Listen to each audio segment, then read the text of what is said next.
Welcome, ladies and gentlemen. We are recording on another Wednesday afternoon. I'm your host, Justin Connolly, and obviously my co-host, Nick Smith, is here. And one thing we want to get started with is we're going to end up changing the name of our podcast. Just because maybe in case we wanted to really branch out into like a couple different sports. I feel like unnecessary roughness is really just a football topic, really, other than something broad. So we're going to go with Conn and the Stick is the name of our podcast. Obviously, Justin Connolly, I am the Conn, and he is the Stick, Nick Smith. It's been the nickname for years. I was in a backyard wrestling federation long time ago, trying to think of a name for me. I was skinny as a twig, and I guess since I played football, the hit stick, so I guess it kind of just, the stick, that's how the story came along, and I've lived with it ever since. It's funny how those nicknames really come back and it's become like a part of what it is, because that's also the handle on your Twitter account. Oh, of course, yeah. It's taken a life of its own. I've been the Stick now I was like in third grade, so it's been more than like 12 years or so. It's been a long time, but it's good to branch out into different topics. I know me and you are both huge wrestling fans. We could talk about that for hours. Right. Many different topics. But right now, of course, football will be the main topic as the season's rolling along. But this week, we're getting into the NFC North. So, as you said, you think this might be the best division in all of football. Well, I think we look at it this way with the NFC North, and I say really off the terms of like, you know what? I think there are a compiling when you think of all four teams, in my opinion. When you think of all four teams, you're only as strong as your division is only as strong as its weakest team, and obviously, and really and truly, I think that it's the same with this division.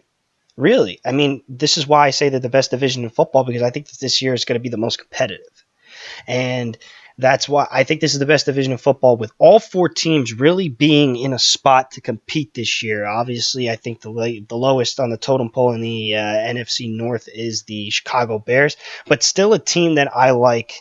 Really, for a number of reasons of just guys that they picked up, guys that they drafted. I think they have a very good, obviously a new head coach is going to be coming in there into Chicago. But other than that, I really like what they bring to the table this year, and obviously we'll go into it a little bit later. But when you talk about the NFC North, why don't we start with the Minnesota Vikings?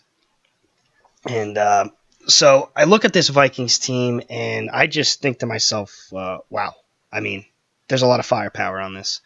And really, let's address the elephant in the room. Obviously, Kirk Cousins going into a system like Minnesota, is he going to be able to thrive this season? Oh, he certainly should be. He played pretty well in Washington with not much at all, and now he's getting Stephon Diggs. And Adam Thielen has just been remarkable these last few years. Also, has two really solid running backs, Dalvin Cook, Latavius Murray. He has a lot of weapons. He even has Kyle Rudolph to use.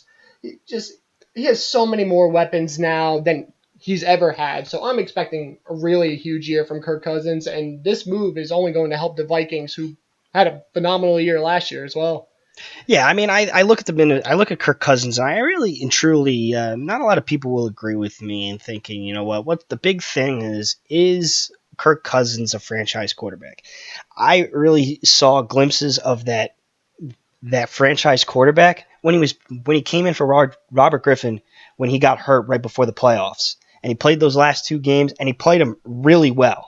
He came in, he stepped up, and I said, wow, this guy is going to be a starter or even a franchise quarterback later in his career.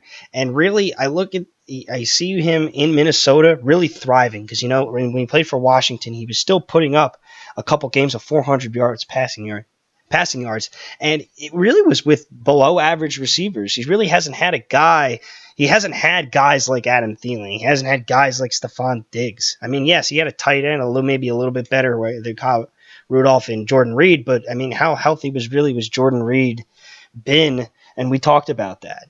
But I really, truly, I have high expectations for Kirk Cousins because I think that he can perform. He can play at a very high level. It's just a matter of who you got around him, and not even in receivers. I mean, I look at this duo that they got. Even maybe, yeah, you lose Jerick McKinnon, who's really your third down back, but nothing that Dalvin Cook can't pick up. And obviously, Latavius Murray had a very good season stepping in for Dalvin Cook last year. Would you agree? Oh no, I'd certainly agree. Latavius Murray had pretty solid years on the Raiders, and he only carried that over to Minnesota. In today's NFL, you need two solid running backs. You don't have these guys anymore that could carry the load every single play. These defenses, they're too big, they're too strong. They're gonna wear down your running back. So to have two guys to take a little bit of pressure off the other, it's just a huge difference. And of course, having a good third down back, it's important. Important for pass protection, and sometimes they could run out, do one of those read options for running back. Does he break to the out? Does he break inward? And that's tough for linebackers to cover. Good example of that, thinking of Le'Veon Bell. Linebackers can't cover that guy at all. And Dalvin Cook, he's pretty good on third down, and Look, it's just a yeah. huge mismatch for linebackers and defenses. So these two running backs are certainly going to be a very important part of this Right, and offense. I mean, I was talking about Dalvin Cook a lot last year when I was doing my draft research to a lot of my friends, and Dalvin Cook was a guy that even in the second round, you don't really think of guys being steals in the second round because it's just so early. But I mean, Dalvin Cook was in my opinion, I would have taken him before Leonard Fournette. I mean, yeah, that sounds crazy to me, but I just love what Dalvin Cook brings, and that was definitely a first round pick if there's just the off the field issues didn't become a concern. And I think that really you're getting a lot from Dalvin Cook. Obviously, he's going to have to come back from that torn ACL injury, but it's not like a Minnesota Vikings running back hasn't done that That's true. before. I mean, yeah, I mean, is Dalvin Cook Adrian Peterson? Obviously not. I mean, I think Adrian Peterson, especially of our generation, is the best running back we've ever seen play. But I mean, Dalvin Cook, I'm expecting him to come back and pick up where he left off last year. And even Latavius Murray, I think that wasn't a guy that I really even with Oakland, I just wasn't really the biggest fan of Latavius Murray. But he proved me wrong last year. I love his downhill running. I love his between the tackles ability to just play within between the tackles running ability. So. That's a big thing, and obviously we moved to the wide receiving core, and it's man down by the tandem duo of Adam Thielen and Stephon Diggs just looks really well. And one of the guys that I'm really hoping eventually will step up is Laquan Treadwell. Was a first round pick. Hasn't really lived up to that expectation at all. I mean, it's just it's disappointing to see, but maybe it's just him being in the slot, trying to play a little bit of different positions. I'm hoping that they can get Laquan Treadwell going because, I mean, you need depth at receiver, obviously. And, I mean, I look at the Minnesota Vikings wide receiving core. I don't see a lot of depth. Do you? Not really. Like you said, they had two-headed monster and Diggs and Thielen. Both are phenomenal, but going down the depth chart, not many names really jumping off the board. Nothing that's going to scare any defenses. But you know what? You do got two really solid guys, and they've shown in the past that those two guys they can move forward with and be fantastic. It does help having a solid tight end, Kyle Rudolph. He's not like top tier tight end, but he's good enough. He's a huge target. He's like he's a six guy. foot eight, Yeah, I mean, 6'7". he's a guy that I wouldn't put him in the top five, but I would No. definitely say that's a guy that's very consistent in Oh what no, he certainly, does. yeah. Well, I wouldn't say consistent, but I mean, he had a really big light year last year, and they're hoping that they get the same production that they get out of him. Uh, Moving to the offensive line is really where we start to say, yeah, maybe this could be a little bit better if you bring in a couple of bigger names. And I mean, you have Riley Reef, he's okay. I don't know too much about Nick Easton or Tom Compton. I know that they had to replace Matt Khalil at tackle because it just wasn't working out with them. So you bring in Mike Remmers. Mike Remmers is pretty good. And Pat Eiflin actually was one of my highest rated. I think, what is it, last year he was drafted or 2 years ago? Pat Eiflin was one of my higher rated linemen going into the draft. So, I mean, hopefully they can keep keep it up with him. But, I mean, this is a unit that's going to have to really step up this year because of the fact that, you're going to be playing a lot of good defensive lines. I look at the schedule a little bit, and I see the Rams, and I see the Philadelphia Eagles, and I see it just those two names really just pop out as just tough defensive lines that you're going to have to play next year. Even the Patriots will hopefully bring a pass rush if they're hoping to win that game. But I mean, this is a unit that's really going to have to protect their quarterback, make some and help Dalvin Cook and Latavius Murray really. I mean, that's the weak point. I mean, you want to be a Super Bowl winning team. That's the unit that's going to help them win it. Oh, the offensive line, you can have all the weapons in the world. You can have two great receivers, great running backs, but if your offensive line's not going to block for you, it's going to be tough to really get the offense flowing. Kirk Cousins, he slings the ball around a lot. Well, he did in Washington at least. Maybe a little bit different now in Minnesota. Better running backs, but the offensive line's really gonna have to do their job and step up for this offense to do as well as they can. They have great potential, like I said, great skill guys. I'm high on Kirk Cousins. I think he'll have a solid year. He's shown in Washington he can do it.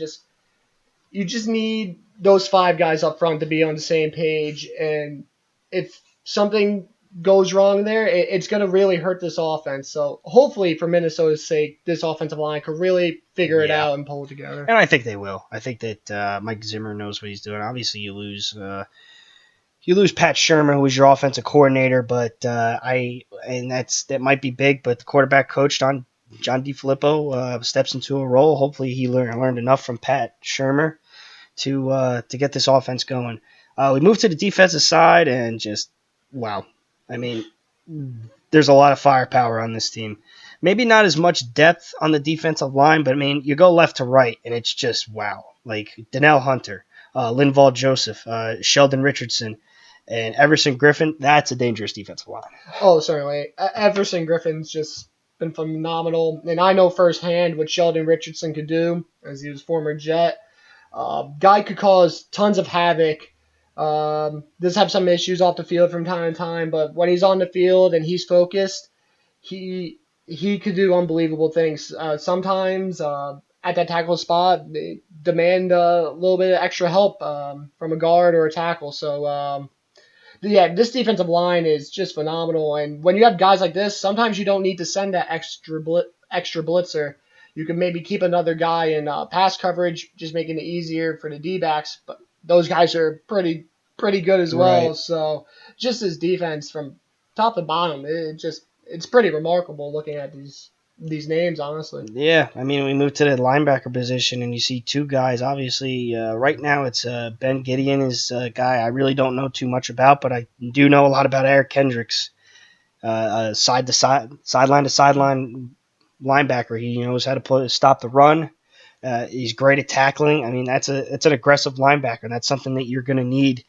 And obviously, Anthony Barr has been phenomenal since they drafted him a couple of years ago. So, I mean, this linebacking unit really doesn't need. It's not really with the firepower you have on your defensive line. It doesn't really need to be as good as it actually is, but it's good. I mean, really and truly, Anthony Barr and Eric Kendricks, especially, are just guys that are very good at what they do. Oh, yeah. You actually nailed it on the head. When your defensive line is as good as these guys are, it just takes so much pressure off the linebackers. Because if one of these D linemen are getting double teamed, that's one less guy you got blocking your linebackers. It's much easier for them to freely roam around the field, make plays in the backfield. It'll just be so much easier for them having a good defensive line. Right. And then looking towards the D-backs, Xavier Rhodes right off the bat. I mean, it's tough to think about this secondary getting even better, and I think it got better. and you'll see why in a sec. Obviously, you bring up Xavier Rhodes, who, in my opinion, is one of the best man-to-man corners in this league. Obviously, one of the best safeties in this league, too. Harrison Smith has been phenomenal since he's been a Minnesota Viking. Andrew Sendejo had a great year last year. Trey Waynes. You still are backed up by a veteran corner in Terrence Newman. You have more depth even with Mackenzie Alexander. And one of the guys that I was a big fan of, really, is Mike Hughes. They just drafted him in the first round from Central Florida. A great cover corner, even a great return man. Like might be seeing him in the return game. Obviously, he brought that huge kickoff return for a touchdown back with a minute left in the Central Florida, South Florida game last year. Just a phenomenal game. If you ever get a chance to watch that game, I know you don't really watch as much college football, but man, I was one of those games where I was on the edge of my seat, and that's not even like. The only team where I really favor really is Alabama, and I was on the edge of my seat watching this college football game that was just incredible. So Mike Hughes, I'm expecting to really step into a role. I mean, it wasn't even that position like a need. They were drafting for value, and that was a great value pick for them. So, I mean, this is a secondary that really obviously needs to play Aaron Rodgers, and they need to play Matt Stafford, and they got to, upcoming Mitch Trubisky, and you know what? You're going to end up playing Tom Brady and Carson Wentz and Jared Goff, and I mean, the secondary looks like it's in great shape. Yeah, I love the strategy by Minnesota actually because it's a passing league now, and there's two ways of stopping offenses that like to throw the ball. One, you gotta have great pass rushers. You gotta get at the quarterback, and two, you gotta have guys cover these receivers. And you got guys like Rhodes, Waynes, Terrence Newman's probably like he got to be close to 40 years old. It feels like I feel like he's been in the league forever. And yeah, drafting Mike Hughes. When you got guys that could cover all around the field, it just opens up so much.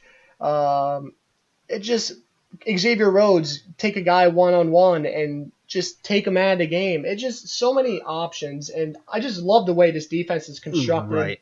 There's just so many ways you could game plan and make adjustments when you just have as much Absolutely, talent. and I think when you have good cover guys like Xavier Rhodes and like Mike Hughes, and I mean Trey Waynes is good. He gets beat a couple times. You're allowed to blitz a little bit more with your linebackers, and that just causes so much havoc. Especially, I mean, you don't really need to blitz as much with their defensive line, but I mean, even then, I just think that the Vikings defense is in great shape. I'm not going to see them slowing down next season. So we go to our schedules, and what do you have them all overall? We're going to do the same thing that we did last week. What do you got for us? I have them 12-4. That's reasonable. Yeah. Of course, I'll have a great year. I have them winning the division. This defense is just phenomenal, as we said. So I see them holding a lot of these lower end teams. So maybe a touchdown or maybe 10 points or so. So and their offense is good enough to put up at least 20 or so every game. So you look at the schedule, they got some tough ones like at LA, at Philly.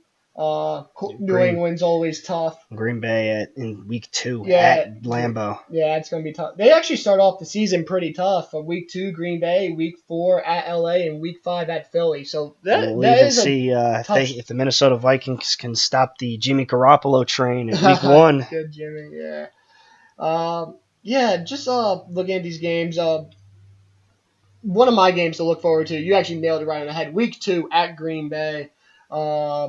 Aaron Rodgers for Kirk Cousins, and it's just I think it's a very good start for Kirk Cousins to go get right into it right at the beginning of the season. You want to go against probably the best statistical quarterback in the NFL in Aaron Rodgers and see how you measure up with him. Yeah. Of course, Vikings have a better defense in Green Bay, which certainly helps out Kirk Cousins, but I think that's a very big game for Minnesota, especially to build Kirk Cousins' confidence right away, especially if they could get a win in Green Bay. Absolutely. I mean, I'm gonna do you one game better and actually have them going 13-3. I just love the way that this Vikings team looks. I'm expecting them to be another again in the top 2 seeds. Depending on whether, obviously, with the Eagles, and I mean, they're going to be fighting. I mean, the top 3 seeds in the NFC, I'm really expecting to be Philly and Minnesota and Los Angeles. Yeah, sure. The Rams.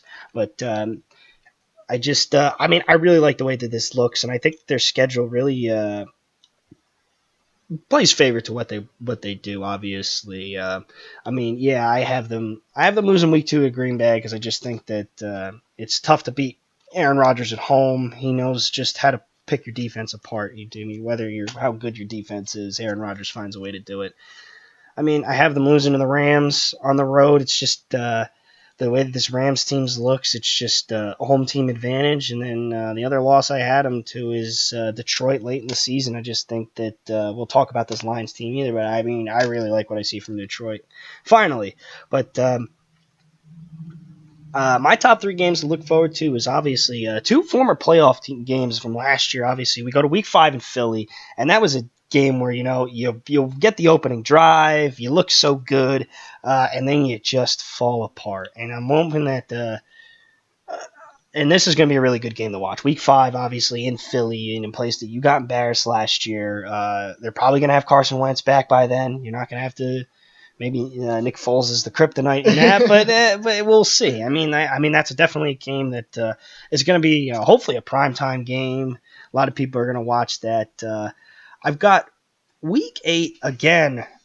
New Orleans, obviously the miracle in Minneapolis on Stephon Diggs, one of the greatest things I've ever seen in football history.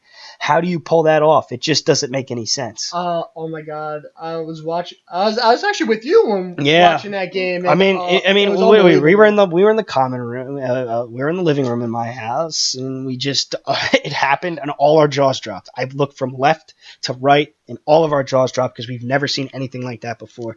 So you're going to be home against New Orleans Week 8. We'll see if this. I don't think history's going to repeat itself because I think Marcus Williams, a rookie from Utah, the safety, is going to learn a little bit better. But I think this is going to be a really great matchup. Definitely something the Saints are going to come out fired up and realizing what the heck happened last year. So, and then I got Week 12 in New England. I think that these are very 2 even teams in my opinion. You're going to have tough teams. Obviously, you're going to have your offense going up against their defense if they can figure it out. I think you're going to have your awesome defense going up against New England's awesome offense. It's just going to be a matchup that I'm really looking forward to seeing. But 13-3. I've got them winning the division again for the second year in a row, and I actually think I have them beating New England Week 12. I actually had them beating New England Week 12 is too. I actually had the same losses as you did, but I also had them losing to Philly in Week 5. Yeah. So. Well, I think that this Minnesota's going to figure it out, and they certainly won't get embarrassed like they did last year. Right. It'll definitely be a great game. I think Philly. They're just so complete. Their offensive line is unbelievable. I think that's one edge that I gave them over Minnesota. All right. Really Minnesota Vikings both got them on top of the division next year. We're going to move now. Do we move? Yeah. The Aaron Rodgers, Packers. There we go. And that's pretty much the basis of what we say with the Green Bay Packers is Aaron Rodgers is back. You get maybe the best pure passer in the NFL right now, and obviously he sustained an injury early to mid season last year. You had Brett Hundley try and step into a role there. Didn't really pan out. It just his throwing wasn't there. He didn't have a lot of chemistry with his receivers. It's tough to have the expectations that you do when you back up Aaron Rodgers. Aaron Rodgers was able to do it in a legend like Brett Favre, but just tough. A tough situation for Brett Hundley. But yeah, the Packers, we start it always starts with Aaron Rodgers. Aaron Rodgers, like I said before, the best statistical quarterback in the NFL. I always say statistical because Tom Brady's just been doing it for years and it's just tough to go against him. But Aaron Rodgers, week in and week out, he's going to throw for about 350 yards. And the dude also could run. He's shown in pass he could pull it down and tuck it and run for a first down from time to time when he needs to. But yep. When I think of Aaron Rodgers, his arm strength is just unbelievable. That Hail Mary he actually threw 2 Hail Marys in the same season. One went like 75 yards through the air. That was against Detroit. Yeah. And it was against It was Detroit, and it was in the playoffs against Arizona. Yeah, it's just what this guy could do is just unbelievable. And Right. now you throw Jimmy Graham in there, And and that's my X factor. just if Jimmy Graham could be anywhere near where he was with New Orleans, It's Aaron definitely Rodgers is here. gonna have a field day I mean, you think with about him. the quarterbacks that Jimmy Graham has had. It's just you go from one All-Star to the next to the next. Obviously, you started with Drew Brees, you go to Russell Wilson, which uh, your career was just not helped with the fact that he just didn't like throwing to his tight ends. And we didn't see the same Jimmy Graham that we saw in New Orleans. I mean, that was a big thing. We're like, wow, Russell Wilson's got a tight end to throw to. They didn't really throw to him, and that was just disappointing to see. I mean, as a football fan, you like to see big guys that make big plays like Jimmy Graham, and you miss that spark. But I think that if there's ever a place where you need to revamp your career, it's Green Bay, man. It's just with Aaron Rodgers. I mean, he doesn't really throw to his tight ends a lot. I mean, he did earlier on with Jermichael Finley, but he hasn't really had a big tight end, like a No, consistent tight end. Not like this. Not like this no. guy. I mean, Another wow. guy like 6'7" could jump out of the gym. He's unbelievable. There was a time I actually thought he was better than Gronk. When he was on New Oh Orleans, yeah, I was I like, I actually rather have Jimmy Graham. right. But Gronk, of course, he's been more consistent, but Gronk's also been more hurt. But like you said with Seattle, I personally felt like they did not use Jimmy Graham to his abilities. This guy is unbelievable, and what's also going to help him out is he has solid receivers on the outside. Devontae Adams, he's been pretty good He these earned last few this. He years. earned. I mean, yeah, he had a slow start to the season. Brett Hundley comes in. That was his favorite target, and he earned his payday. I think he's making like four year, $40-some million contract. Like he earned Yeah. his pay. He's been very good since they've drafted him. They did lose Jordy Nelson. Went to Oakland. That of course is a major blow. It's a 'Cause, major blow because of the fact that that's the guy Aaron Rodgers goes to. yeah, That was his guy. I mean, that was his guy for years. But I mean, you lose him, but you still have Randall Randall Cobb. Cobb. Yeah. And then they drafted 3 receivers last year in this draft. This year they drafted 3 receivers, and the guy that jumps out of the page is Equanimeous St. Brown from Notre Dame, a guy that has had terrible quarterback play. I mean, I haven't seen a good quarterback in Notre Dame since Everett Golson, and he transferred, I'm pretty sure. Like, it just, Everett Golson was pretty good. He led him to the national championship, give him his due. But, I mean, yeah, it's just the quarterback play hasn't been there for Notre Dame. He was a second to third round receiver at one point. He fell all the way to like the sixth. It's just, expect him to have a big role coming up next season. And then the offensive line, it's just, they get their job done for him. I mean, what is it? Reading off names. David Bakhtiari has been a Pro Bowl left tackle for years. Brian Beluga's really good. Lane Taylor, Corey Linsley, Justin McCray. I mean, it's a good looking offensive line, and it's always something that gets their job. That they just get the job done and help Aaron Rodgers make the plays that he makes. Yeah, I remember back earlier in Aaron Rodgers' career, his offensive line actually was pretty poor. It was actually a big weakness on Green Bay earlier on in his career. But now that he actually has time to step back, scan the field, it's only going to make this guy that much better. Yeah. When you have time to look at Adams, like you go through 1 progression, 2 progression, 3 progressions, down to a check down. It makes life so much easier. And when you already have a guy that's completing probably close to 70% of his passes, and you're giving him more time, it's just going to be this offense will be phenomenal. And Aaron Rodgers, of course, is definitely going to be just a fun to huge watch. But the only thing that concerns me a little bit is really the running back core, because I thought that at some point during this draft they were going to pick up a better guy. I mean, yeah, Ty Montgomery was pretty good.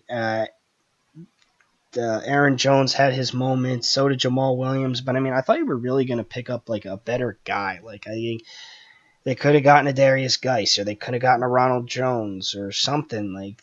Maybe not Ronald Jones and Darius Geis, because obviously you needed to address the cornerback position, which we'll talk about later.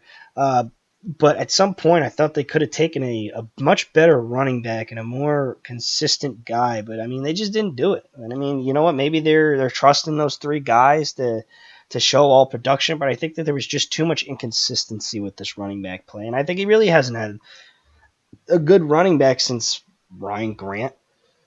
Yeah, Ryan Grant, Ahmad Green. Like it's been a while I for don't know if he had Ahmad Green. I think Ahmad Green was more Brett Favre, but yeah.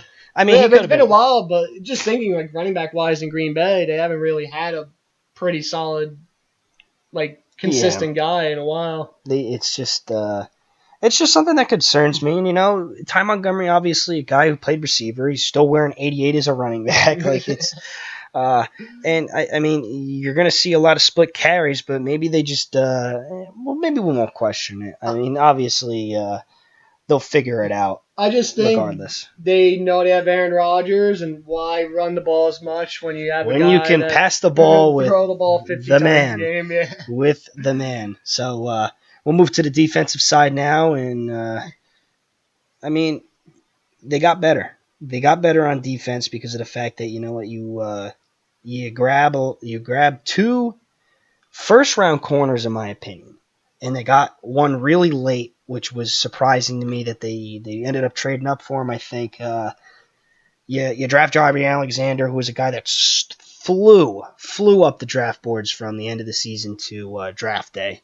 Definitely a great cover corner. I watched his film. Great feet, good speed. Can definitely step onto a role. And Josh Jackson, who they got in the second round, who I thought was definitely the best, in my opinion. I mean, maybe behind Denzel Ward, but one of the better press corners in this league. I mean, you knew what you needed to get in this draft. You knew what you needed to get was to revamp the secondary, and I think they did it. I think they did it with a lot of guys, and obviously you still have Ha Ha Clinton Dix. You still drafted Kevin King from last year.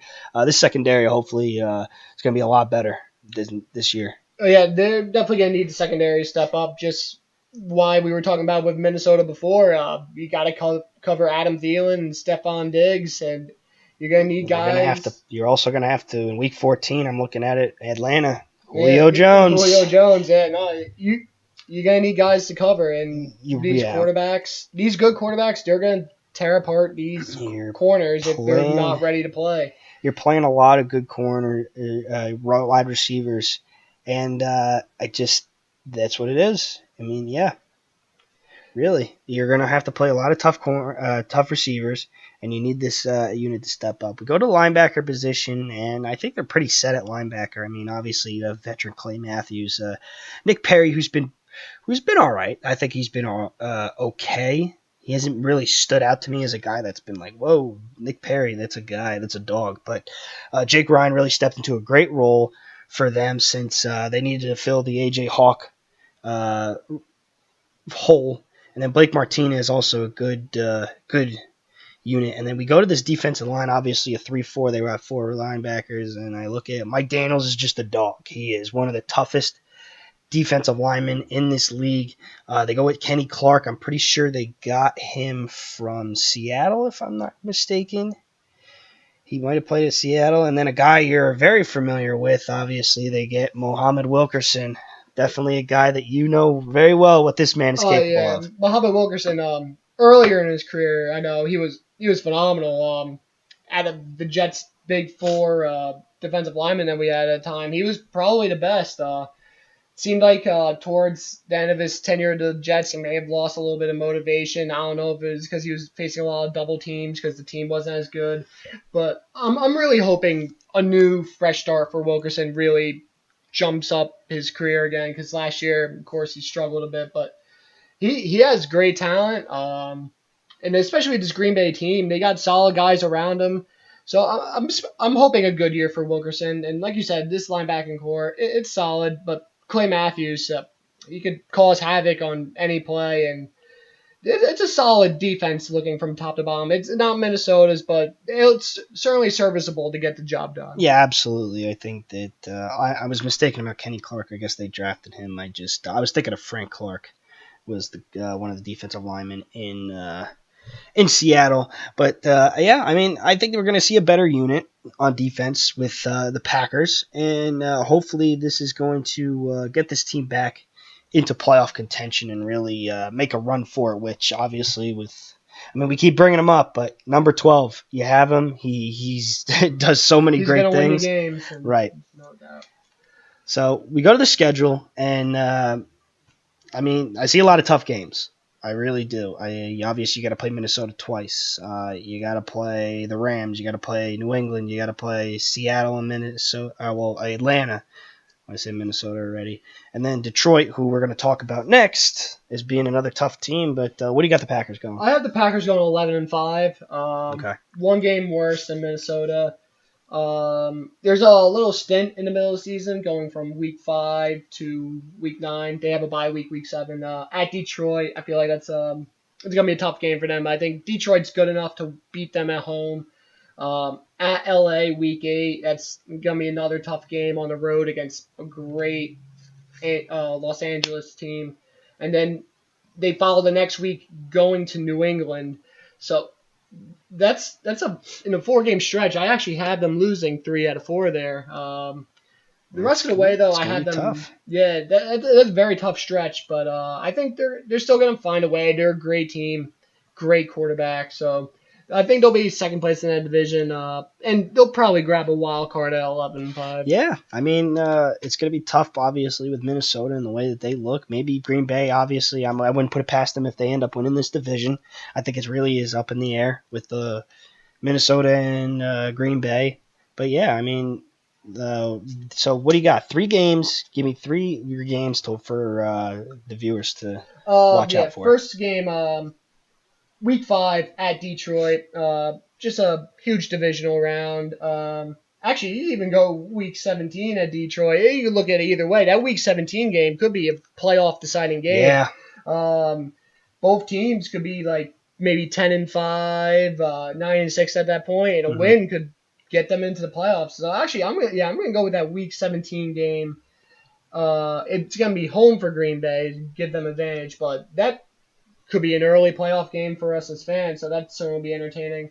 I'll go with week 8 with at Los Angeles. It's just such a great Los Angeles defense, and I just really interested to see how Aaron Rodgers is going to stack up against them. Of course, the Rams just added Sue. On Marcus Peters. Yeah. They're gonna have to throw. They're gonna have to block Ndamukong Suh and Aaron Donald. It's just so scary to think about. That defense is just remarkable. So that's certainly a game to watch out for, just to see how Aaron Rodgers really handles that team. And going down just week 14, game against Atlanta. I just feel like that's another game we may see in the playoffs. Could be like a playoff preview game. I'm high on Atlanta. They, of course, great offense. Atlanta. Matt Ryan versus Aaron Rodgers. Like, there's not much else to say than that. 2 former MVPs. Should be a great matchup. So those are my 3 games to look out for. All right. Well, I actually am going to, I think for the first time on this podcast, I'm going to match a record with you. I also have them going 11-5. I think that they're going to get back on the road. I got them winning the first 4 games before they actually drop one. I have the same one at Detroit. I just it's going to be tough. This Detroit team's going to really, I think, exceed expectations even from last year. I think they went 9-7, 8-8, and I think they're going to win maybe a couple more games. I have them losing to Los Angeles. I have them losing to New England. I have them losing at Minnesota, but I have them beating at Minnesota. And then I actually have them losing week 15 to Chicago. I think that Chicago's also going to be a tough team. I think it's going to be late in the season. I think it plays into Chicago's favor. You know, they got a lot to fight for. So my 3 games, obviously, week 2 against Minnesota is going to be really big because I think that it's really going to set the tone to what this division is going to be like. Obviously, they're playing San Fran week 1, kind of I don't know. I think at Minnesota standards, kind of a pushover game. I think they're finally going to end this whole. Jimmy Garoppolo is undefeated, but as much as I love seeing Jimmy Garoppolo succeed somewhere else other than New England, but I mean, yeah, it's really going to set the tone for what this division is going to be because these are the teams to beat really in this NFC, even not even so much in the division. So really, week 2, Minnesota, you're at home, and. Well, obviously, I was going to say they're playing Chicago week 1, but they're in Lambeau, opening up the season. Aaron Rodgers is back. He's going to be ready to sling. He's going to be ready to sling the ball. So My next game is actually, we talked about it last week, at New England. Rodgers versus Brady. I mean, it doesn't get any better than that. The two best quarterbacks in this, hands down, the two best quarterbacks in this NFL. Um, and it's just going to be a really interesting game to see. I have them losing New England. Obviously, Foxborough is not an easy place to play. But yeah, I mean, New England, and it just doesn't get better than that. It's going to be a shootout. And then I also have Week 14 against Atlanta. I think that we're really going to see whether or not Julio Jones can exploit these young corners in Jaire Alexander and Kevin King and Josh Jackson. I mean, that's going to be a matchup. I mean, really, the secondary is really going to have to depend on whether or not this game can really come down to whether these young corners are going to be good enough to cover Julio Jones. And this was a team that 2 years ago they met in the playoffs, and Atlanta blew them out. Blew them out. I mean, it just wasn't close. That was, I believe, it might have been the NFC Championship game. I'm not too certain about that. I could be wrong. I think it was the NFC Championship game. Atlanta won that by a landslide. And that's what I mean, it's going to be interesting to see. Now Atlanta travels to Lambeau. Obviously, one of the biggest traditions and one of the oldest and just greatest stadium, I think, in the NFL. It's one of the best. It's going to be a tough place for Matt Ryan to come from all the way being down south to go up there late in the season. It's going to be cold. It's going to be Certainly. definitely going to play to the Packers' advantage, and that's why I have them winning that game. But those are really my three games to watch out for. It's going to be I'm really looking forward to watching this Packers team play, obviously, especially if they can reignite Jimmy Graham, which is something that we talked about. So don't expect the Packers to be like they were last year. They're going to turn it around by multiple games because, it's not Brett Hundley playing. Hopefully Aaron Rodgers is going to stay healthy.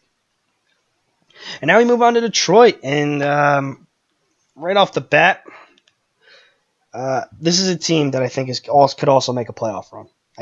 I like what I see from Detroit, mainly because I thought this was a team that really was always there, and they were just missing that one element that just wouldn't put them over the edge. And I think it was just been, you don't have a consistent running back. And the run game has always suffered since Matt Stafford's been there. I mean, you tried with multiple guys. You've had Java Best. He couldn't stay healthy. You've had Joique Bell, who was another one-hit wonder. You bring in Amir Abdullah and Theo Riddick, who are just guys that, it's two third down backs. They don't really have a lot you can't run up the middle because you just don't have the prowess to do it. You don't have the guys to do it. I mean, Amir Abdullah is a smaller guy, or Theo Riddick's a smaller guy. But then you bring in LeGarrette Blount, who is obviously a between-the-tackles runner. I mean, he could beat you outside, don't get me wrong. I mean, he is a very versatile back in that opinion. And then you bring in a guy who I actually really like, and it's Kerryon Johnson. And that's another guy that, I talked about Sony Michel tearing up Alabama. This man beat Alabama. I've never seen Alabama get dominated up front like they did, and it was also in part from that offensive line. It was in part with Kerryon Johnson just running through tackles. So you get Kerryon Johnson going like he has, and he's a guy that very versatile in his own right. I mean, he can catch the ball, he can run the Wildcat. I mean, that adds another element to the game. You run Kerryon Johnson as a Wildcat back, you run Theo Riddick or Amir Abdullah running the motion route. You might have something going there. Oh, no, you're certainly right. Having a guy such as LeGarrette Blount, like you said, it's huge in those third and short situations because when you got a guy like Amir Abdullah or Theo Riddick on 3rd and 2, you're not too worried if they run the ball because I just feel like it's not someone who's going to plow you over. But right. When LeGarrette Blount's getting the ball, he's like 250, maybe somewhere around there. And if he's facing a linebacker, he's probably going to fall forward for that yard or two that he needs. So that's huge even for a quarterback. Just hand the ball off, get the 2 hard yards, and just keep the drive going. 1st and 10. Absolutely. Keep going forward. So no, that's huge for the Lions and also goal line situations as well. It brings an element that I just don't think that they've had in a while. And obviously you're not as big on the draft as I am, but let me tell you, Kerryon Johnson might be the guy to finally push them over and finally give them a consistent runner that they have not had since I mean, it's scary as it sounds, Barry Sanders, but it's All years true. ago. All those years ago, it's just they haven't had a consistent runner. Obviously, you can't have a consistent runner as consistent as Barry Sanders because, in my opinion, he's the best running back to ever play the game. But I mean, you still have a lot. You can finally have a downhill runner, which is, I think, an element that really is going to push Detroit over that mark and finally get them to the playoffs again and make this a much better team. But now we go to the wide receiving core, and it's a unit that's got a little bit of depth.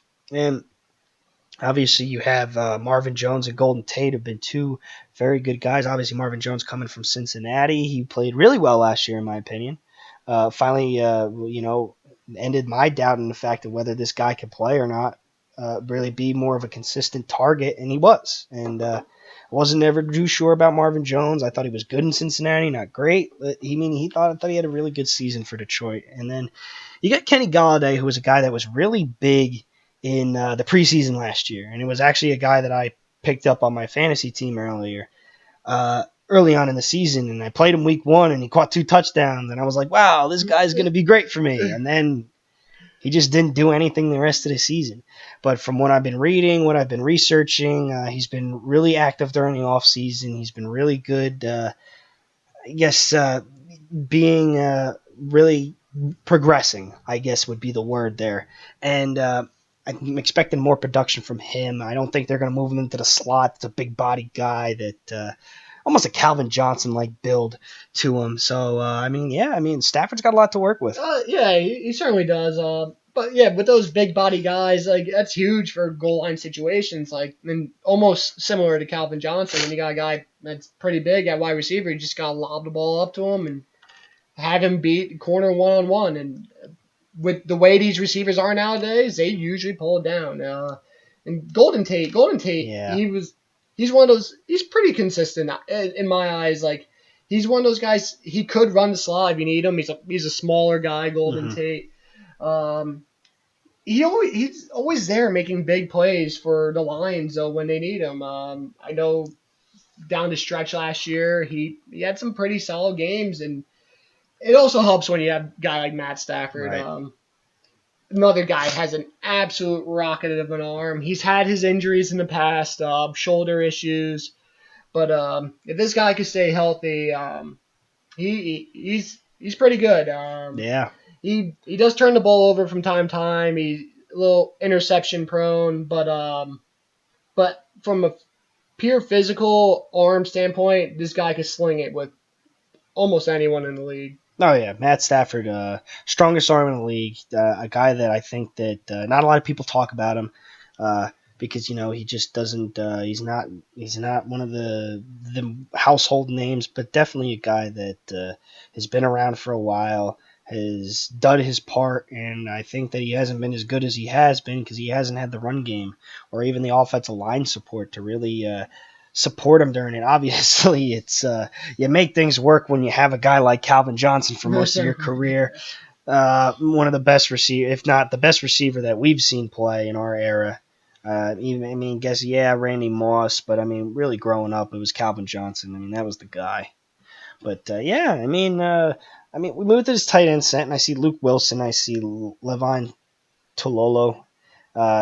Both they brought them both in. Obviously, Tololo from Atlanta and Luke Wilson from Seattle. And I'm unsure about it, but you really didn't find a lot of production from Eric Ebron since you drafted him. So only time will tell with this tight end group. And I think that they got a lot better on the offensive line, and that's obviously you have Taylor Decker manning down the left tackle spot, a guy that they drafted.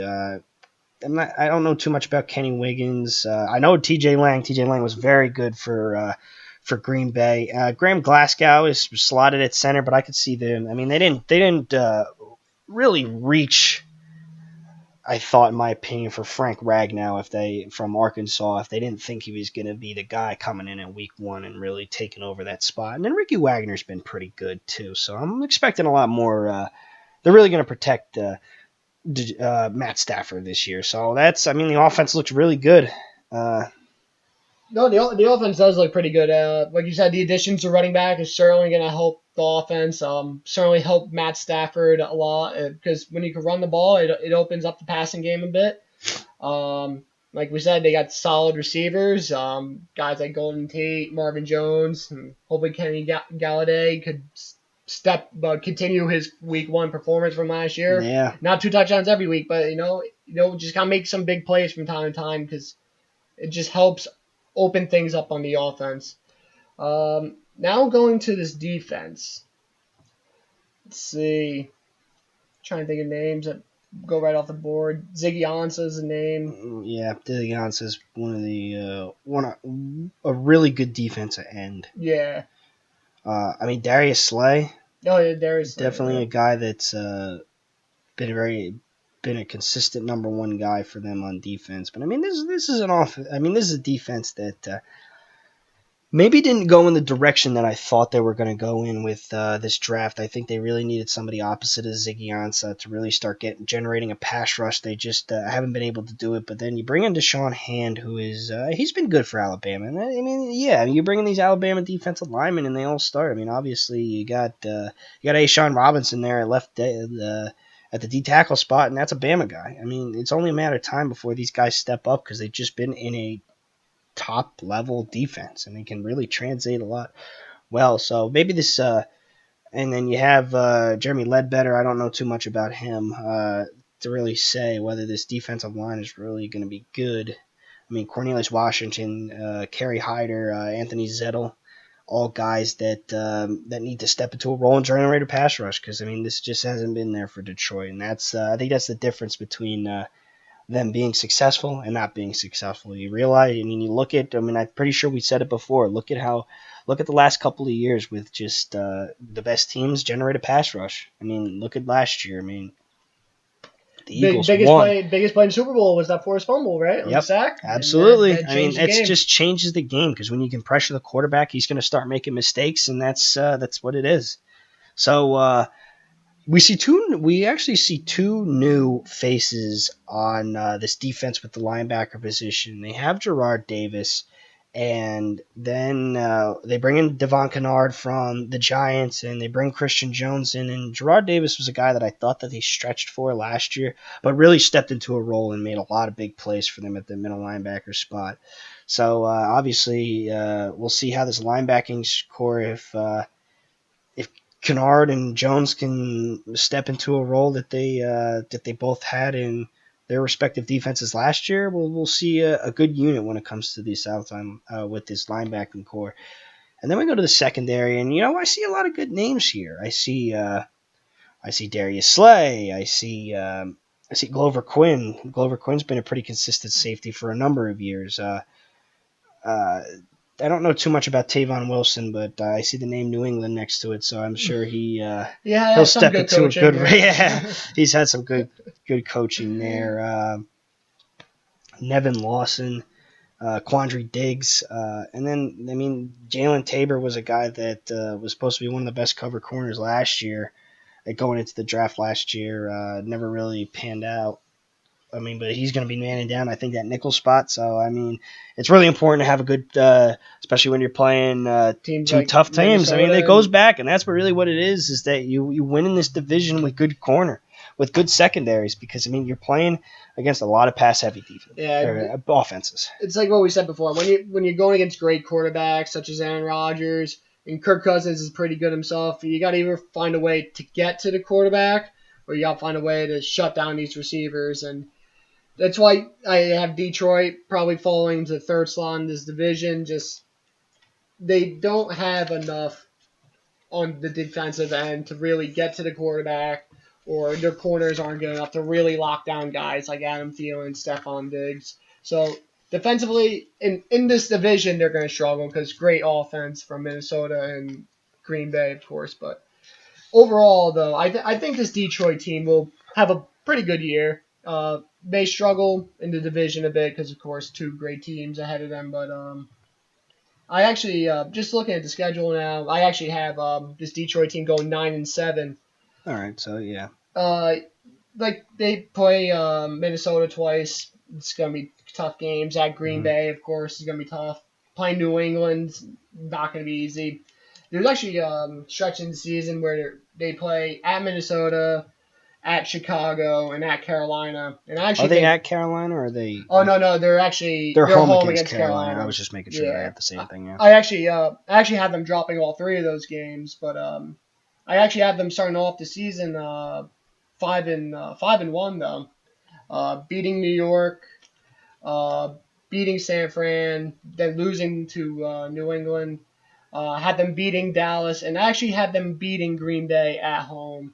But then they go on a tough stretch. So a 9-7 season, is it going to be playoff worthy? Probably not in Probably this. not, because I look at the NFC South as well, and when you got Atlanta, New Orleans, and Carolina, it's going to be tough, especially with Green Bay already on top of them. So Right. it's going to be a tough spot for them to really make a wild card in Yeah. the NFC. Well, I mean, I think that this Detroit team has been. Yeah, I guess. I mean, there's a couple holes on defense that I think that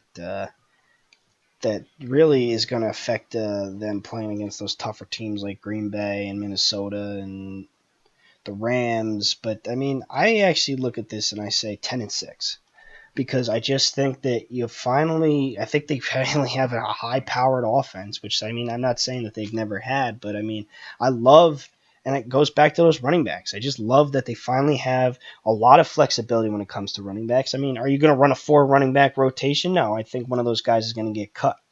And I mean, my best bet really with it is Zamir Abdullah. I haven't been sold on him since he's been there. So I mean, I think that they're really going to be able to get this offense going and play a lot better ball than they have because they finally they're not one dimensional on offense. They're not just a throwing team. Now they're going to start pushing it a little bit more, and you can even, like I said, throw Kerryon Johnson in that Wildcat. He can do it.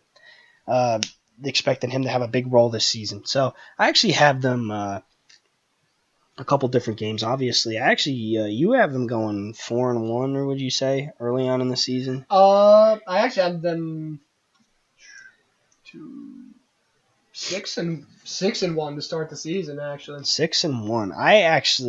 I got them having 2 losses early on. I think they're going to go into the road, and I don't know if they're going to beat San Francisco, especially with the way that Kyle Shanahan's been able to turn that team around. I got them losing New England. They're going to lose to Minnesota. I think they're going to lose to Chicago. I think that at home. They'll lose to the Rams, and then we'll see with Green Bay late in the season. I have them losing that game, which I mean is going to be a pivotal game. it's just certainly, yeah. But I mean, it's just that's what it is. But I mean, I really do believe that this is going to be a much better Detroit Lions team. I think this team is a threat, and I'm really looking forward to seeing if they can finally push the envelope and really find themselves in a position to make the playoffs. It'd be really good, and I would really be happy for the Lions and Matt Stafford. 3 games that I got really is goes back to that week 2 matchup that I said with San Francisco. I mean, Rams from San Francisco might get beat up a little bit week 1 against a tough Minnesota team that's going to be led by Kirk Cousins. We'll get to finally see how that unfolds. But, I mean, I think it's going to be a tough matchup for them. Obviously, you're going to be traveling all the way to the West Coast. You're going to play Jimmy Garoppolo. I mean, we'll see if they can push the San Francisco 49ers to an 0-2 start, really. And I think that's a good matchup. I really do. 2 teams that are really San Francisco's on the rise. We'll see how they can adjust to it, and let's see how Matt Stafford can keep the train rolling. Obviously, week 1 against the Jets, which will most likely be a win. No offense. Probably. Yeah. I got week 11 against Carolina. I think you're midway through the season. You're going to finally try and see if you can pick up some steam, start getting some wins. And, you're home against Carolina, which, I'm really big. I like Cam Newton. I like the way he plays. Obviously, you can't, when you're an Alabama fan, you don't really like the people that torch them in history. And Cam Newton was a guy that just flattened them. Well, they were up. Bama was up 24-0, I'm pretty sure, and Cam Newton came back and won. But you don't like those guys that beat your teams. But I think that's going to be a really interesting matchup because I think that Detroit is good enough to play on a level like Carolina. Obviously, Carolina went 11-5, I believe, last season, and it's really going to test them to whether or not they can play against tough teams in this conference. And no better team to play against than Carolina, which was third in their division last year and made the playoffs. Like, it's just crazy good how that NFC South is, especially with those big three teams. But I actually have them winning against Carolina because I think they finally are ready to compete against the better teams in the NFC. So, I mean, only time will tell. And obviously, you said it before with Green Bay. I got that Week 17 game, which could potentially be a playoff game for either team. It might come down to that with the way I do. It might. And then it's just a big matchup with teams that are really going to, like I said, fight for that playoff spot. So, I mean, Week 17 in Green Bay should be a good one. Might end up turning into a Sunday night football game where we see which team can go to the playoffs at that position. Oh yeah, certainly. Actually, I have two same games as you. That Week 17 game that I mentioned before, just because it could be an early playoff game. Both teams have very similar records or one game off of each other, and it could come down to tiebreakers to see who makes the playoffs. So, Yeah, man. it's a huge game, especially at the end of the season. And same thing with Carolina, just two teams. They're going to be fighting for a playoff spot. Those are probably teams that are seeing who can make the wild card. Carolina actually could even end up winning their division. I think those three teams in the AFC South are very, very close talent-wise. And then I'm going to go with the week right before that at Chicago. Chicago, like you said, they're on the rise a bit. They're better than what they've been the last few years. In Chicago being home, being a divisional matchup, I think Chicago actually end up pulling that game off for them. Yeah. It's going to be a very close game. Hopefully by then Mitch Trubisky's really into a role, really got it going. New receiver from Jacksonville, Allen Robinson. Yeah. Hopefully he's staying healthy and he's productive again. So I feel like that's going to be a really good game, close game. I have Chicago winning that one, but Week 10, Week 11, Week 17, I think all going to be huge weeks for Detroit coming up. Down the stretch. It's that down the stretch feeling for the Lions and whether they can take it. So now we finish this off, obviously, with the Chicago Bears. And, I mean, you're not as sold on Chicago as I am, but I really am. And, I mean, I just like what I see so far from the Bears. Obviously, last year you shocked the world trading up one spot with when you thought you were going to grab a guy like Solomon Thomas, which I thought was going to end up being taken, which San Francisco ended up taking anyway. And you draft Mitch Trubisky because you were that afraid that San Francisco was going to take him at that spot. But I mean, he had to step into a role, obviously, later in the season. They started with, I believe, Mike Glennon last year. Yes. Never really got this team going. And obviously, after a few games, you just enter Mitch Trubisky, which you did the right thing, not playing him right away, as it was definitely a guy I thought you needed to develop. There were bright spots for Mitch Trubisky last year, and then there were not so good spots. Obviously, he turned the ball over maybe a little bit more, forcing passes. But, I mean, you have an all off season with him. Now he knows what it feels like. Now he knows what it's like to play in an NFL season. And now he didn't have really a lot of weapons, and I look at it, and now he does. I mean, obviously, you named him before, Allen Robinson, definitely a number one wide receiver. It was big in Jacksonville. Obviously, got hurt last season. That really, I think that maybe even could have put Jacksonville in the Super Bowl if they had a guy like that on the wide receiving core. But, they did fine without him, obviously making it all the way to the AFC Championship game. But expect Allen Robinson to finally be that guy that they've been missing. I mean, they only let Alshon Jeffrey go last season. Or 2 seasons. I think it was last season. They really only left it, but you replaced him just like that. So you get Allen Robinson. Kevin White just can't stay healthy. Obviously, you were fighting between him and Amari Cooper, which wide receiver was better. And it's clear-cut Amari Cooper just because of the fact that Kevin White has never been able to stay healthy, so you don't really rely on him. You go to Taylor Gabriel, who's been a good slot receiver for Atlanta. Oh, yeah, he's so explosive. I just remember on Atlanta, he had one game. I think he had like 2 catches, like 120 yards, 2 touchdowns. That's crazy.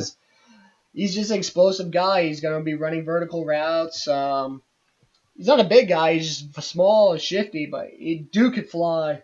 And another Um, guy that's very good in the screen game. I mean, obviously, yeah, you certainly. try to make a name in the screen game. That's the guy you pick up because he's very good on that bubble and that screen game. He can really turn the ball up and make some plays.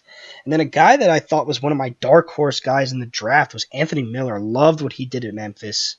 A lot of good things. His route running is good. His hands are good. He's made a lot of plays, obviously. And you think about those in small school receivers a little bit, and it's scary because some of them turn into be big. And I No, think that that's certainly. going to see a lot of production from Anthony Miller to really push the envelope because of the fact that Kevin White's not going to stay healthy. I mean, Probably it's. not. I mean, it is what it is. I mean, we joke about it, but I mean, it's been every season.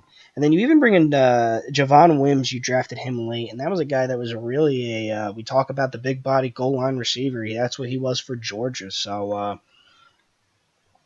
you got a lot to work with, especially when you go to this tight end group and you bring in Adam Shaheen was very good for them last year. Obviously, a small school tight end, not even Division One. I was either FCS or Division Two. I don't think it went all the way down to Division Three. I don't remember Ashland. I think that's where he went to college. I can't think of it off the top of my head, but definitely a guy that really stepped into a good role and got a lot of good chemistry with Mitch Trubisky. Mitch Trubisky ended up finding him a lot late in the season. Then you bring in Trey Burton, and it's going to be really that's another guy. I mean, that's one of my X factors. I mean, can Trey Burton step into a role of being a top tight end in this league? Uh, we'll find out. Certainly, it's be important for Chicago to have a good tight end presence. He has played behind Zach Ertz and Brent Selleck, of course, two great guys for Philly, but he didn't really have much time to really shine in Philly just because he was behind those two guys most of the time. So this year we're really going to find out what Trey Burton's about. Hopefully he can help out Mitch Trubisky because, of course, Mitch is, of course, very young still, still growing, still learning exactly the nuances of the NFL. But I think one thing that's certainly going to help out Mitch Trubisky is you got two solid running backs behind him, and Tariq Cohen, he I mean, made some explosive plays last year. it's incredible because you know what? Here's one of the things that I'm never really worried about with Chicago, ever. Is you think about it, you think about the teams that just breed these. I say the word breed because that's just it's the best way to determine it. But I mean, you just get one good running back after the other with Chicago. When you think about it, one of the most underrated places when you think of. I mean, obviously not, but Walter Payton, yeah, okay. But I mean, since Recently, Matt Forte, they really have never had a bad running back. I mean, Matt Forte leaves, you bring in Kendall Langford. Kendall Langford had a great season yeah, the year that he stepped in. Obviously, the next year, uh, you draft Jordan Howard. Kendall Langford gets hurt. Jordan Howard comes in and just becomes second in rushing behind Ezekiel Elliott. Like, you never have a bad running back. even before Forte, they had Thomas Jones, who's a solid running back. That's a So Jet guy. he did end up becoming a Jet guy. So yeah, you're totally right on that. You don't Chicago has had pretty good running backs you over the don't years. think about Chicago really enough, obviously, since they've really had their decline. But I mean, they just keep pushing out these running backs, and all of them become great. I mean, and then you have Tariq Cohen, you just like you said, a great third down running back, great making plays in the open field. He had that one punt return where he went back 25 yards, turned it around, and scored. It's Six just, points. it's crazy, and I just, I like the weapons that Chicago has, and that's one of the reasons why I was so sold on them to be being a great team next year. Well, has the potential to be a great team and win a few games. But and then you go to this offensive line that really is it's not bad. I mean, I look at it and I see a lot of good things. I see. I mean, Charles Leno Jr. I'm not too. I don't really know too much about him. I know about Bobby Massey. Bobby Massey's pretty good. Obviously, Kyle Long has been a very good guard since he was drafted there. Cody Whitehair, a very good center. And Bradley Soul, they got him from Seattle. I don't know too much about him, but I don't expect him to have his job for very long because I look at who they drafted in the second round, and it's James Daniels. And James Daniels is a guy that, listening to just a lot of, I guess, experts really on the draft and guys on NFL radio, they love what James Daniels brings because he's very versatile. He can play center, he can play guard.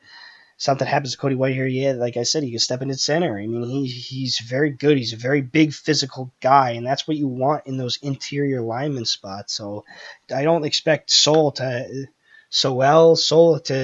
have his job for that long, because here comes James Daniels, and I think that he's going to really step into a big role and really protect Mitch Trubisky. So I mean, yeah, I mean, you look at this offense, it looks pretty good.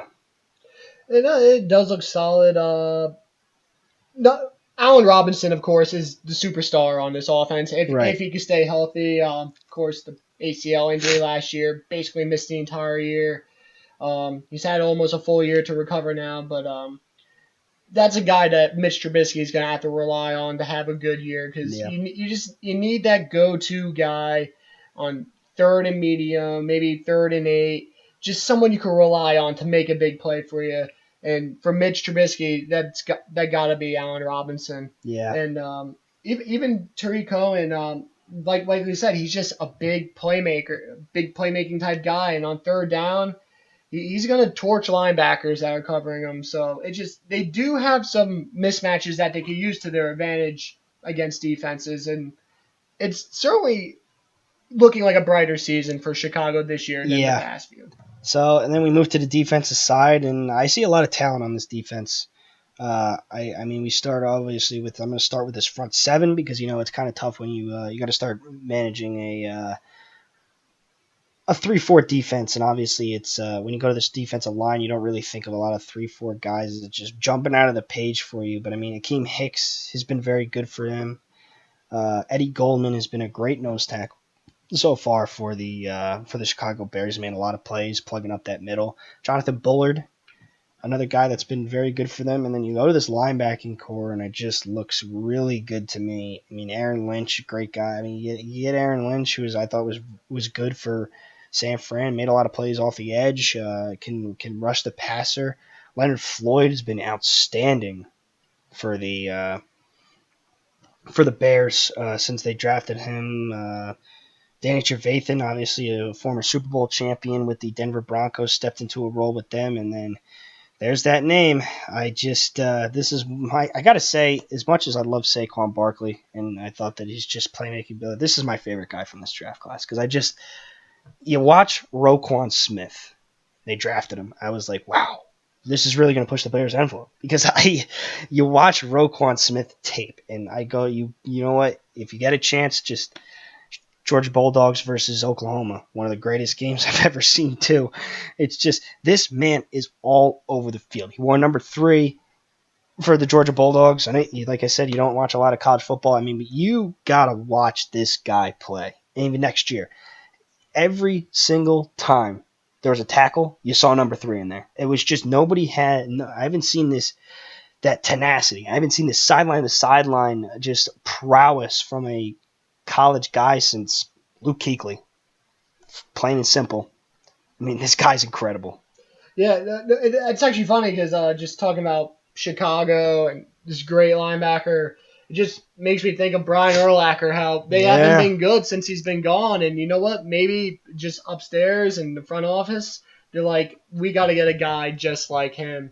And hopefully Raekwon Smith he won't be Brian Urlacher, but maybe he could step into that role. This is definitely, in my opinion, and I know I'm hyping him up a lot, this is going to be the best guy they have since Brian Urlacher. I'm telling you.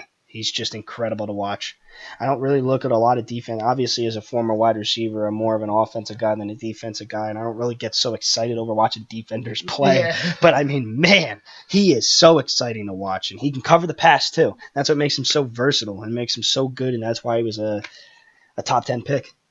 And then we move into the secondary. I mean, the corner position was really something they needed to address at some point. Obviously, I thought number 8 they were going to take Denzel Ward, and all of a sudden the Browns shocked me with Denzel Ward at 4. Didn't make a lot of sense to me, but we'll go over that later at another time. But I mean, Prince Amukamara, obviously drafted by the Giants, plays decent ball. He's a good tackler. He's a great open field tackler. A couple things.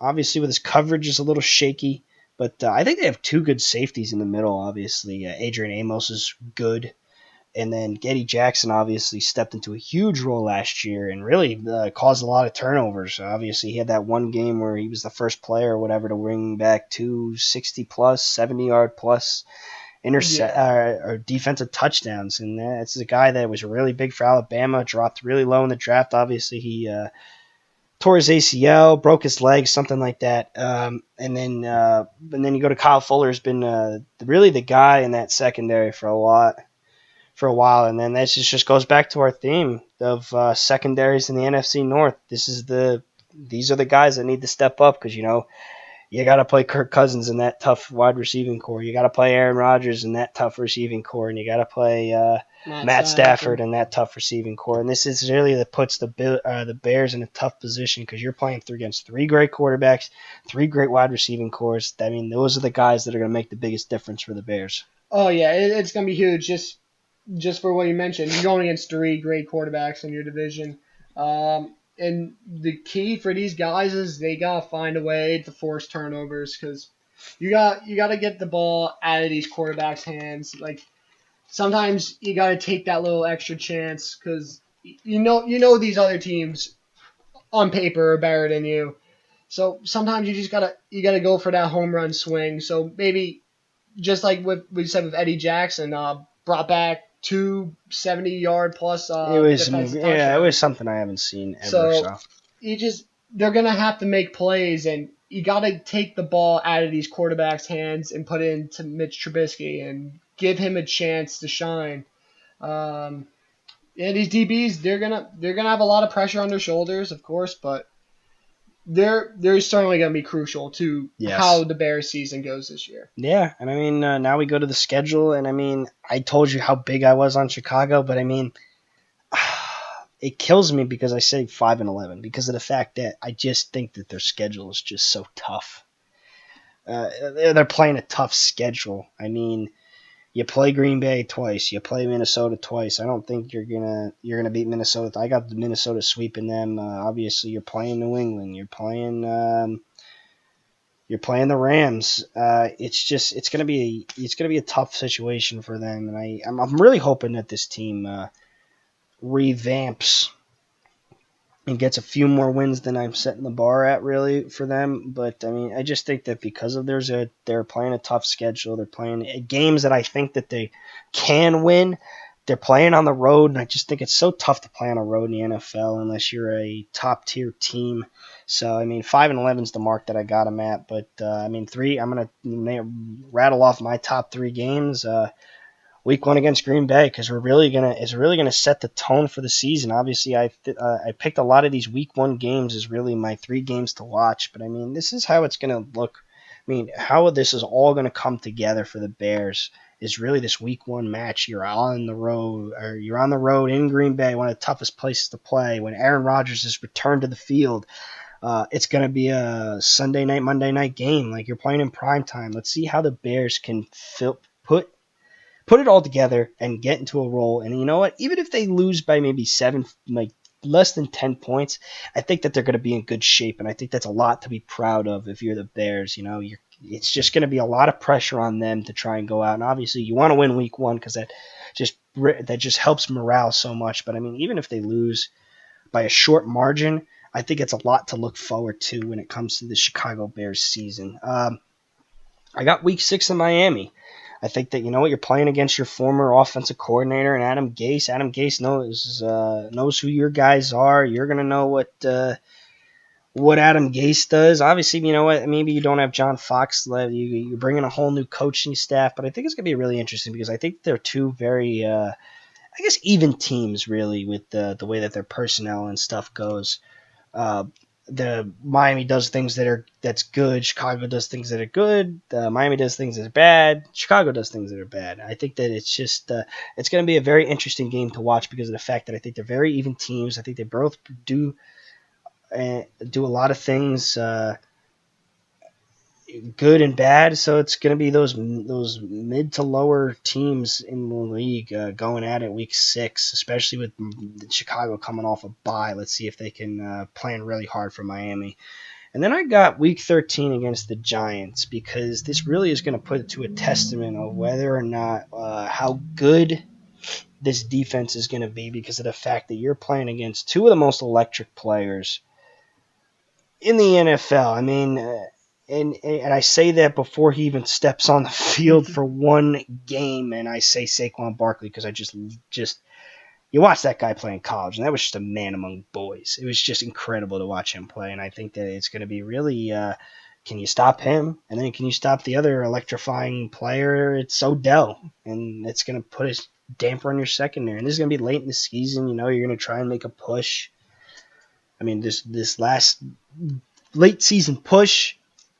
I mean, this is a game that can go either way, really. I think the Bears could go in there and win a game on the road late in Week 13 against the Giants. I don't have them doing it, but it's possible. Yeah, I have the Bears at 5-11 as well.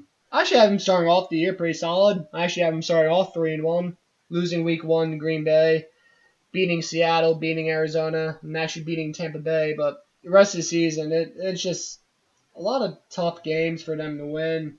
At the Jets could go either way, but they're actually home against the Jets. But I actually have the Jets pulling that one off.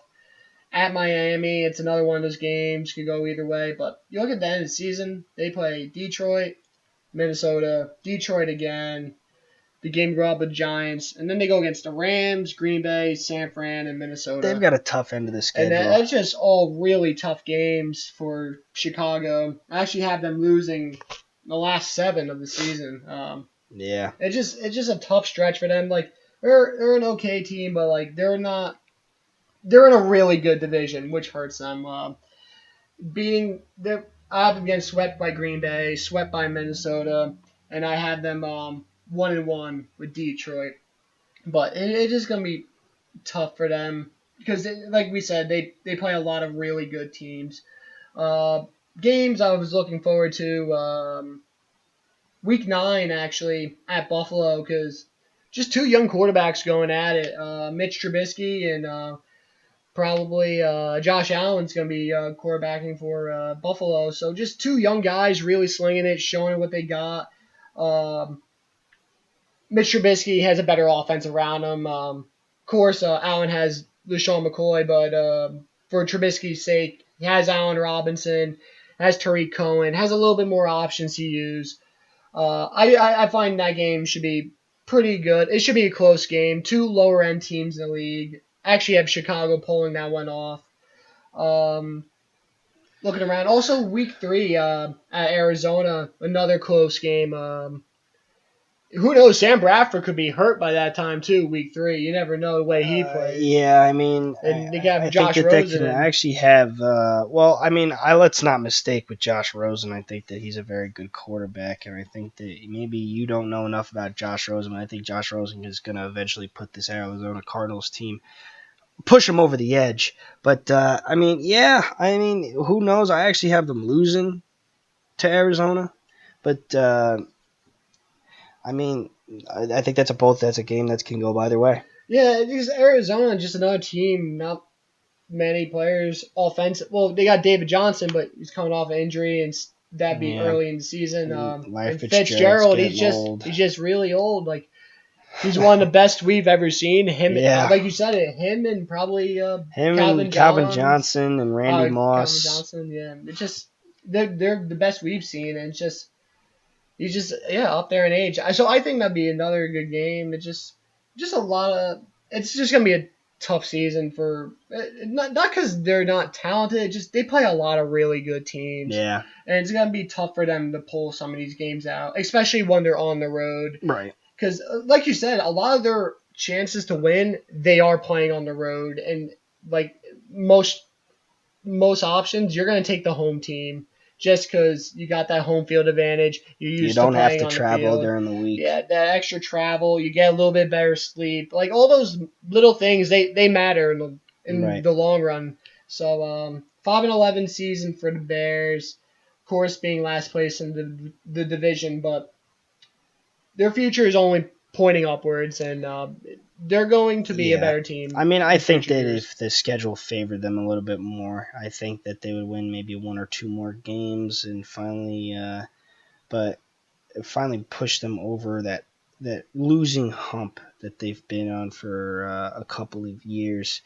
But I mean, yeah, I mean, I'm really excited to see what this Bears team can do. I'm hoping that even week one against Green Bay, we could see a competitive ball game there, and that's going to be a prime time game. But yeah, I mean, you've got, I mean, we wrap it up all together. We got Minnesota, and you've got Minnesota and Green Bay being playoff teams. I Yeah. got three potential playoff teams in mind because I think that I'm much higher on Detroit than you are. But I mean, yeah, it's going to be a very competitive division this year. A lot of things to look at, really. Quarterback play is going to be one of those things that you're going to love to see from this division. Uh, and then we talk about the secondary, and that's going to be the difference. Whoever secondary can step up in this division can can win it and really compete. Obviously, against the tough opponents that they got. I mean, I go back really quickly to me having potentially three playoff teams. And I mean, obviously, it's tough to look at or tough to say when you talk about the NFC South being in there in that picture. With they had three playoff teams, and their teams, I think, really are just getting better. But I mean, it's funny that I look at this Detroit Lions schedule and I have them going 10-6, and the funny thing is that 10-6 might not even be enough to Yes. win to even get into a playoff spot. And it's tough to think because 10-6 is usually Oh, a certainly, wild yeah. card spot. But I mean, both wild card teams went 11-5 last year. Like it's The, just you go ahead. yeah, just the NFC just has so many good teams compared to what the AFC teams are right now. Like three teams in this division are pretty good. I have Detroit at 9-7, but I just look at Carolina, I look at Atlanta, I look at New Orleans, also all in the South. I think they'll be at 9-7 or better. So I have Detroit on the outside right now. Of course, injuries will play a major factor. Anything can happen to any team. Like last year, Aaron Rodgers went out for. If Aaron Rodgers gets hurt again this year, I could certainly see Detroit maybe going 11-5. Maybe they take two games against Green Bay. Um, there's a lot of factors to go into it, but just looking at the South as well with Atlanta, Carolina, New Orleans. There's just too many good teams and only two wild card spots, so Yeah. someone has to miss out. Yep, absolutely, and that's going to be the tough thing because we love a lot of these teams in the NFC, but in the end, there's two wild card spots, four division spots. You only get six teams in the playoffs, so I mean that'll do it from us here at our new name, Conn in the Stick. So we're gonna keep that going. We're gonna mess around with that on YouTube, change that name. But but yeah, I mean, we might from this new name might come different areas. We're gonna keep going with the football stuff until we figure out a good basis of what we're gonna do. But like I said, that'll do it from us. From Nick Smith and myself, I'm Justin Connolly. Have a good night.